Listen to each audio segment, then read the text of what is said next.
বন্ধুরা, এক দিয়ে গলদা চিংড়ি। হ্যাঁ বন্ধুরা, প্রথমে এরকম এক লিখে নিতে হবে। এরপরে চিংড়ি মাছের মাথার যে কাটা বা করার যেটা থাকে সেটাকে এরকম খাঁচকাটা করে এঁকে দিতে হবে। এরপরে গলদা চিংড়ির যে মোটা মাথাটা থাকে সেটাকে এভাবে করাতের নিচ থেকে একের ভিতরের দিকে এঁকে দিতে হবে। এরপরে সেখান থেকে চিংড়ি মাছের বডির যে অংশটা থাকে, বিশেষ করে খোলসটা, সেই খোলসটা এঁকে দিতে হবে। এভাবে আমরা পর্যায়ক্রমে বাঁকা লাইনের মাধ্যমে লেজ পর্যন্ত এই খোলসগুলো এঁকে দিব। এই খোলসের মধ্যেই চিংড়ির যে নরম অংশটুকু সেটি থাকে। লেজ পর্যন্ত এভাবে দিয়ে এখানে লেজের যে তিনটা অংশ আমরা প্রায় দেখে থাকি সেই তিনটা অংশ এঁকে দিব। পেছনে এরকম আর একটা অংশ এঁকে দিতে হবে। হয়ে গেল লেজের অংশটা। এবার আমরা চিংড়ির যে মোটা দুটো পা থাকে সেটা দিয়ে দিব। সেই পা এভাবে বড় বড় করে ডবল লাইনের মাধ্যমে প্রথমে আমরা আঁকবো। এই পা কিন্তু চিংড়ির শরীরের তুলনায় অনেক ক্ষেত্রে আমরা অনেক বড় দেখে থাকি। তা আজকে যথেষ্ট বড় করে আঁকার চেষ্টা করলাম।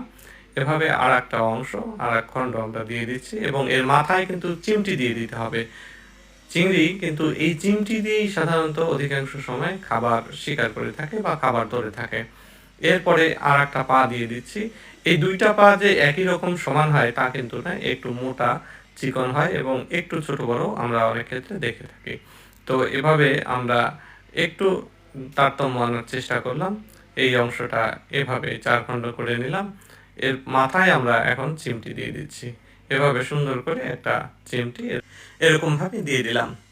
এবার আমরা চিংড়ির মাথার করাতের ঠিক নিচে এরকম চোখ দিয়ে দিচ্ছি। এরপরে চিংড়ির যে দাড়ি থাকে, আমরা বলি দাড়ি বলে থাকি স্থানীয় ভাষায়, এরকম 4টা এরকম দাড়ি দিয়ে দিব। আমি যতদূর দেখেছি এরকম 4টাই থাকে, বেশিও থাকতে পারে। অবশ্য চিংড়ির জাত ভেদে কম বেশি আরও বিভিন্ন রকম ভিন্নতা থাকতে পারে। এরপরে আমি এখানে কিছু ছোট ছোট পা দিয়ে দিচ্ছি। চিংড়ির এরকম কিন্তু ছোট ছোট পা থাকে দুই পাশ দিয়ে, এটা দেখা যায় মাথার নিচের অংশে। তো এটা আমরা মাথার অংশটুকুর মধ্যেই নিচ পর্যন্ত এরকম দিয়ে দিব। এরপরে চিংড়ির পেটের নিচে এরকম পাখনার মতো কতগুলো অংশ থাকে, চিংড়ি কিন্তু এগুলো দিয়ে সাঁতার কাটে। সব এগুলো দিয়ে আজকে চিংড়ি আঁকা শেষ করলাম।